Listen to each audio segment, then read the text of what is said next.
Now, so now again we start or continue from this.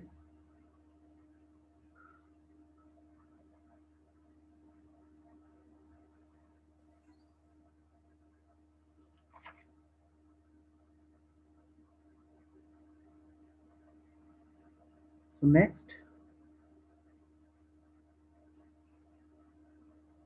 so D is complete.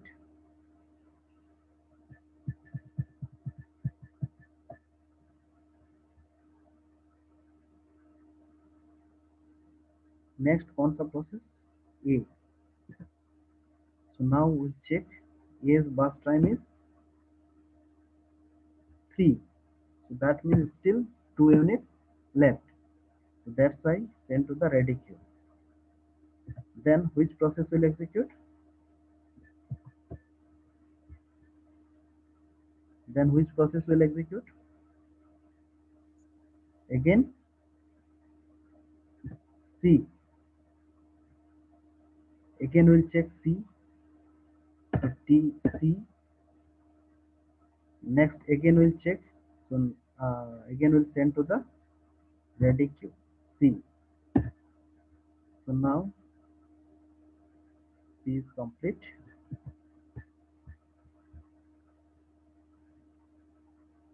Then again which process will execute? A. A. A. Sorry, यहाँ पे सब 1 unit. So 4. This one is a 5. Then 6. Then 7. Okay. So A process will execute and again send to the ready queue because now A process time was time is still 1 unit left. Again we will start, that means execute C. So when C process will execute for 1 unit, so again we'll check. So now C was time is 5 and now so C again send to the ready queue. Okay. Next which process will execute? A. C. So A that means A is done na. After A again C will execute, that means C, C, okay. Then A, okay. Then A and A that means here 9. So now is 0, okay. So now only C process is left. Only C process is left.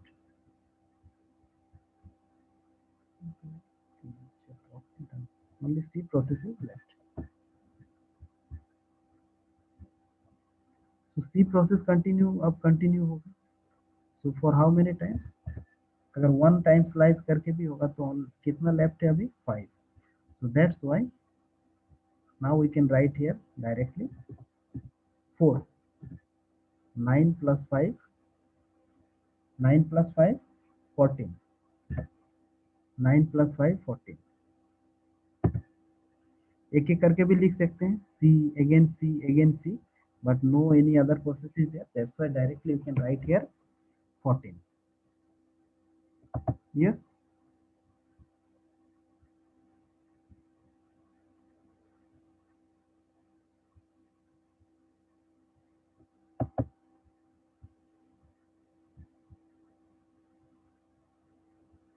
So now we'll check the question. अभी question में क्या पूछा था? 4 jobs to be executed on a single processor system arrive at 0 in the order A, B, C, D and their burst CPU time requirements are 4181 time units respectively. The completion time of A under round robin schedule with time slice of 1 time unit. So now anyone can say the answer.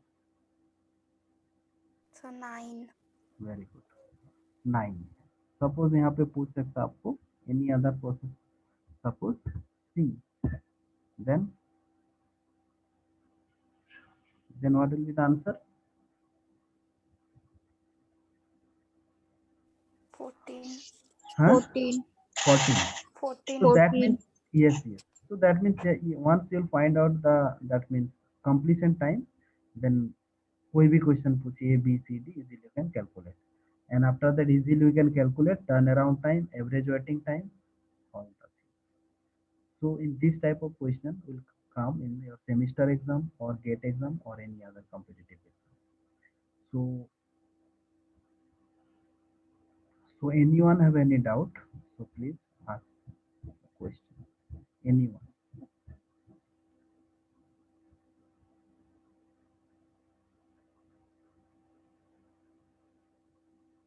So next class you have?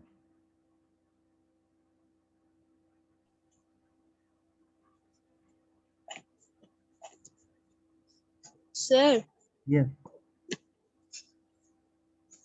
I'm having doubt in the previous one, like SRTF primitive one, that Okay. algo. Okay. Okay. Okay. Just wait. I'll share the screen. After that you can ask.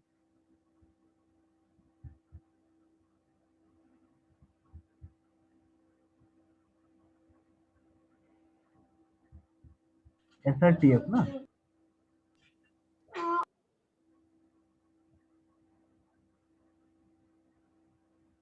Yes, sir, primitive one. Okay. Okay. Just wait. I'll share the screen.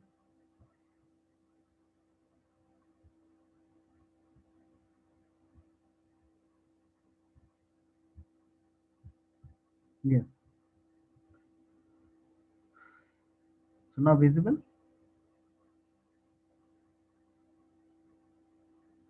Yes, sir. Okay. So now tell me in which or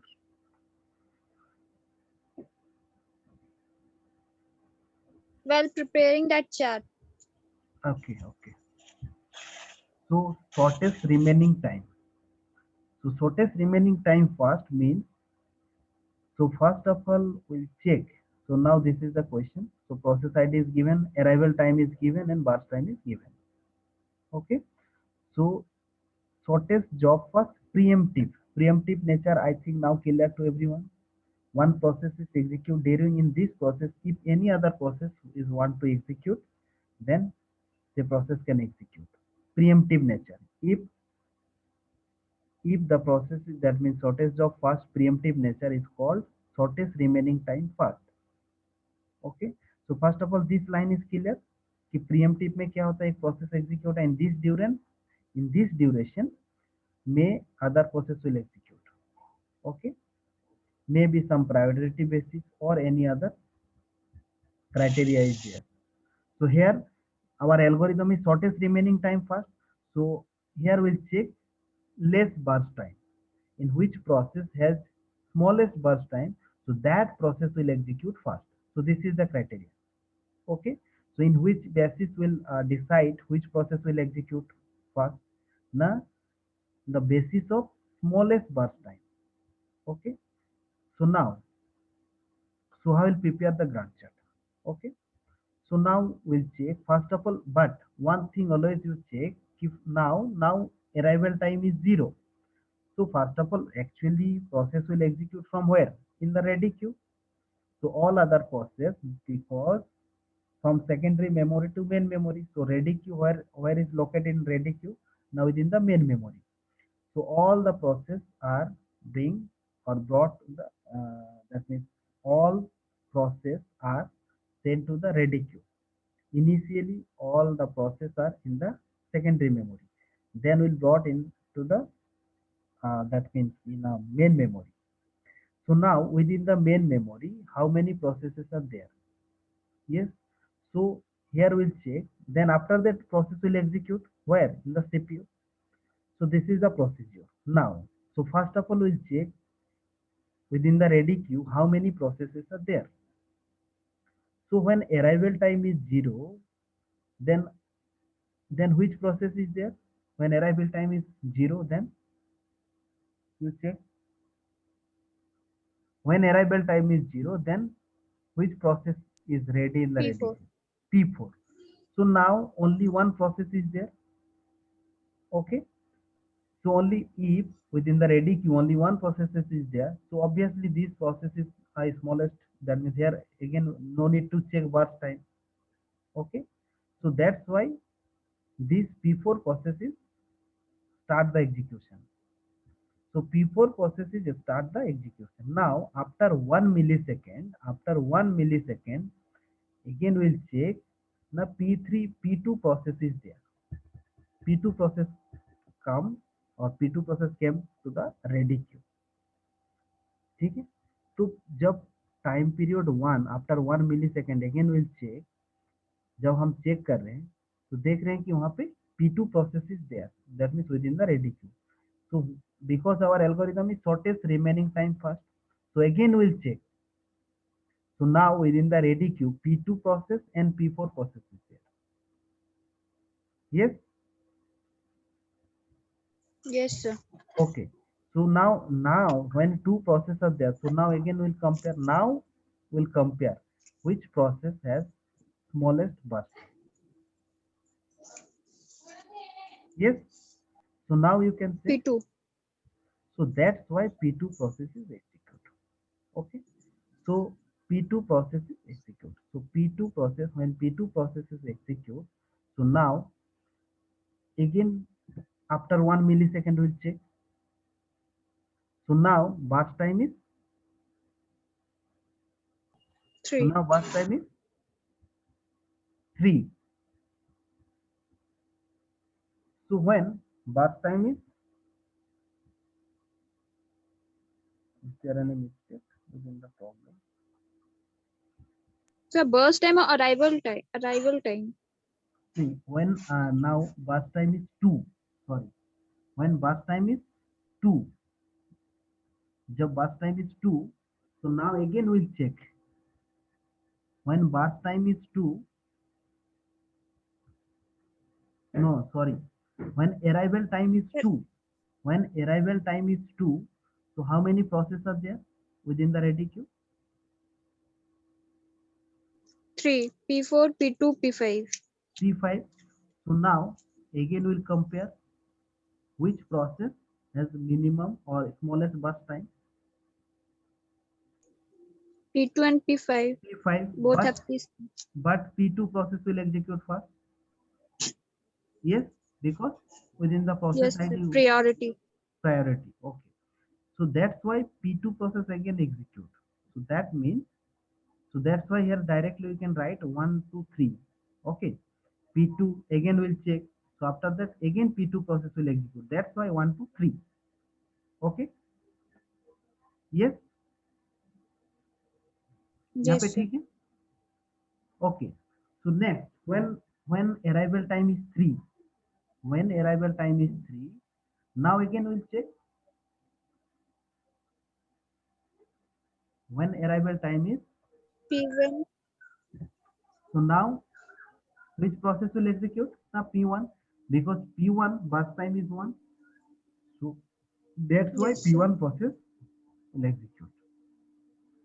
So when burst time is when arrival time is 4, then another process, that means how many processes are there in the ready queue?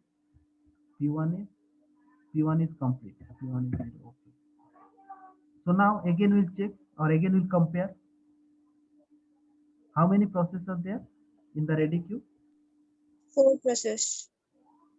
P2 process, P3 process,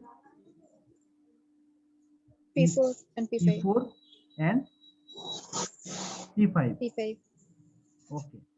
So now again we'll check which process has minimum burst time or smallest burst time. P2 process, P2 process, P2 and P3 has same burst time, but P2 process will execute first. So that's why P2 process. Yes, sir. Yes. So now P2 process Yes. will execute. Okay. So P2 process again, P2 process will execute. Again we'll check which process has shortest remaining time first. So again P2 process will execute. That's why 6.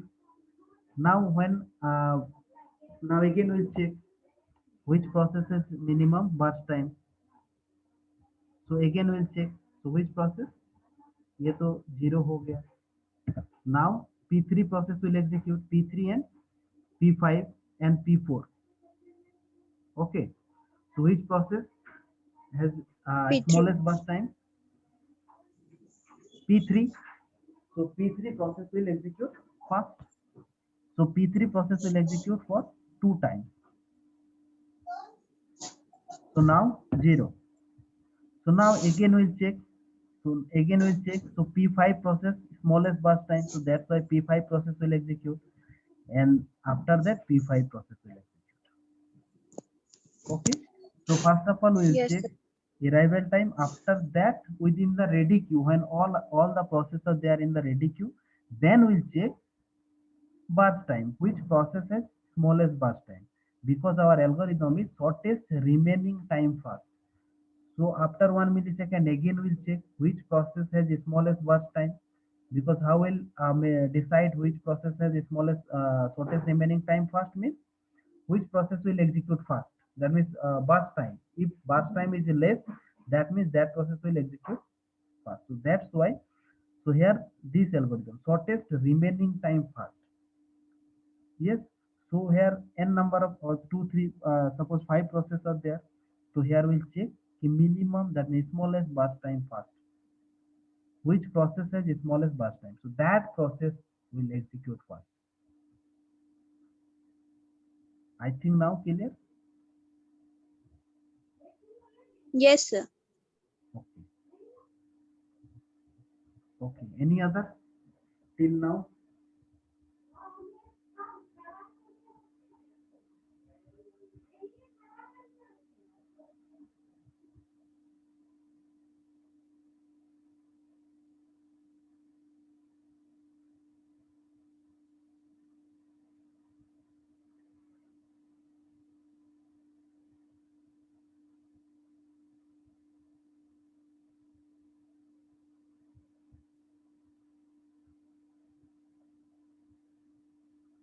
Okay, so just 2 point I will explain. After that, I'll stop the class here.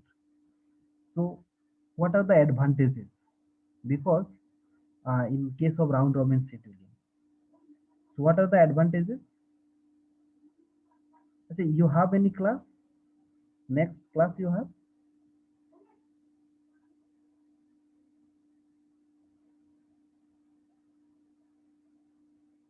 Yes. Yes, sir. When? From which class you have? So not now in second half. Oh, second half. So now we can continue now for 10 minutes or 5 minutes. 10 to. Okay. So just then your that means round robin algorithm will complete. Okay. So just few points is there. Just advantages, disadvantages we'll discuss. After that I'll stop here. Okay. So what are the advantages? So it can be actually implemented in the system because it is not dependent on the burst time. So it is dependent on the, here only will check, that means here time slice is there or time quantum is there. According to that basis will execute. Next problem is it does not suffer from the problem of starvation or convoy effect.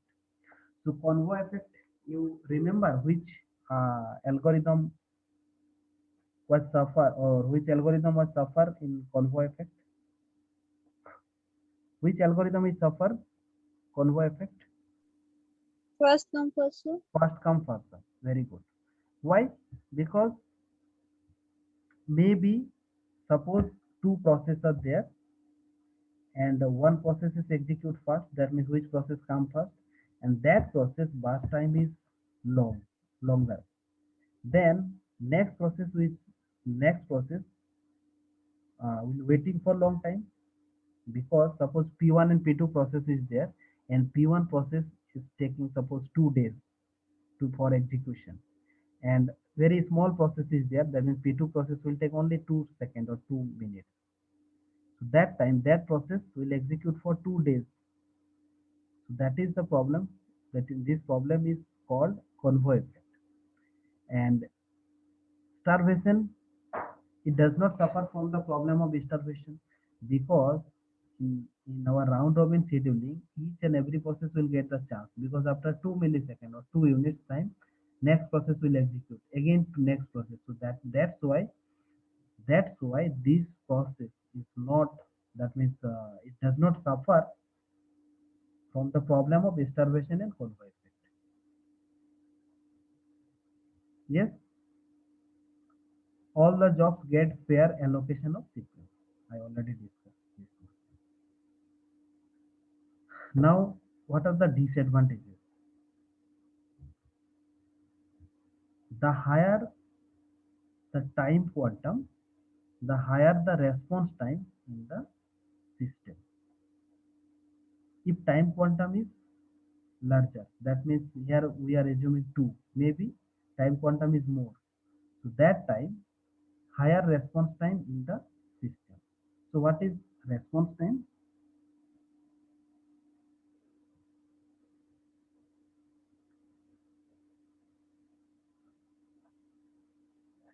What is response time?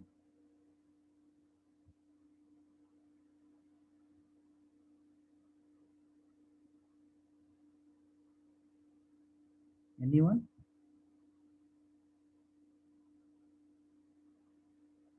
I already explained.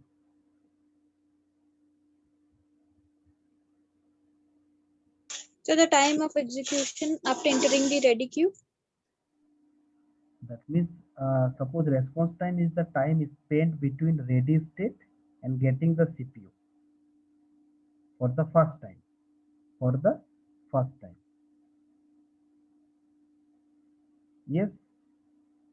So time is spent between the ready state. Ready state means arrival time. Okay. Arrival time, and when we'll get, that means fast execution time. ठीक है, तो वो है उसका response time. तो यहाँ पे obviously अगर time quantum is more, that means higher the time quantum, then obviously response time ज़्यादा होगा. If the lower the time quantum, then higher the context switching or overlaid in the system. So what is context switching? The context switch means context switch. So context switching means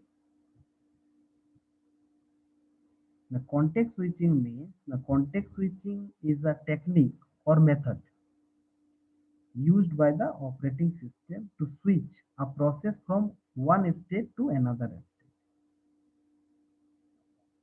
One state to another state.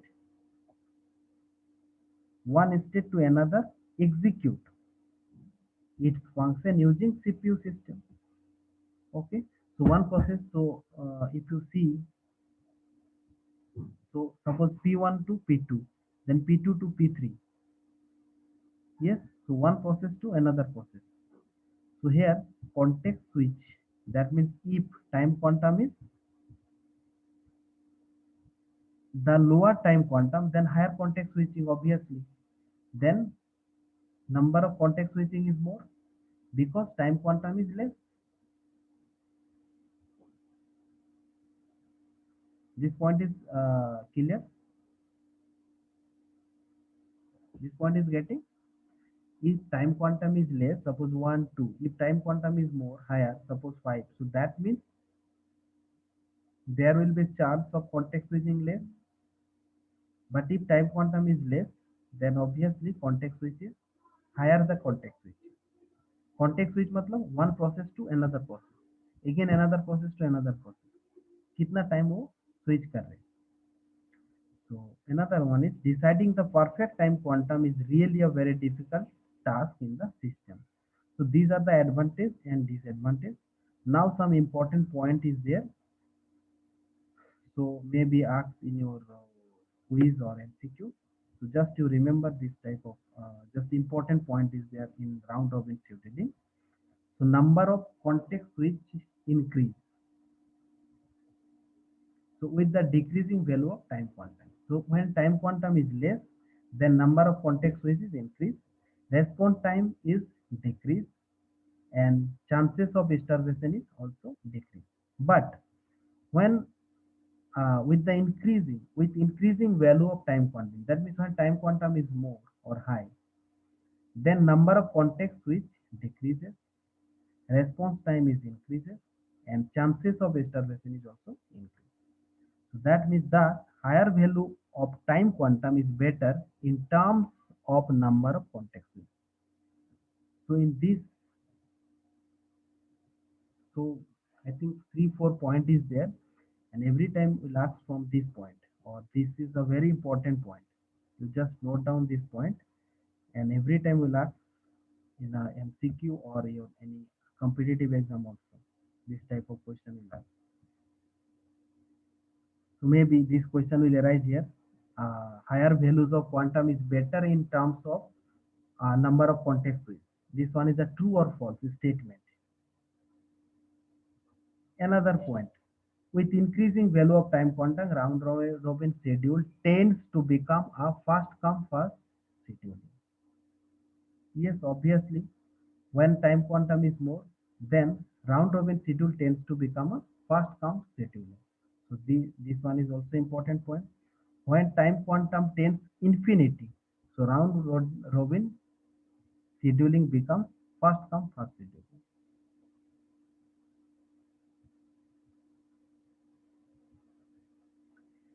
Another point is there, the performance of round robin scheduling heavily depend on the value of time quantum. That's why time quantum is a very important point.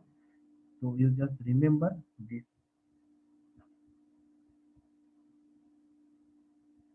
So the value of time quantum should be such that it is neither too big or nor too small. Because when time quantum value is more, then its nature is like a first come first serve. So that means obviously average waiting time will increase, average turnaround time is also increased. But actually, if time quantum value is, that's why neither too big nor too small, then we'll get the better result. Then we'll get the less average waiting time, and less turnaround time, less response time. Okay, so that's why this algorithm is very important. Anyone have any questions?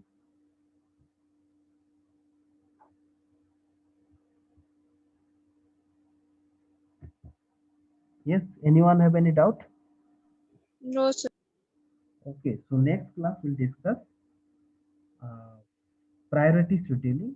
So priority scheduling algorithm is a two types, preemptive and non-preemptive. So next class we'll discuss two algorithms.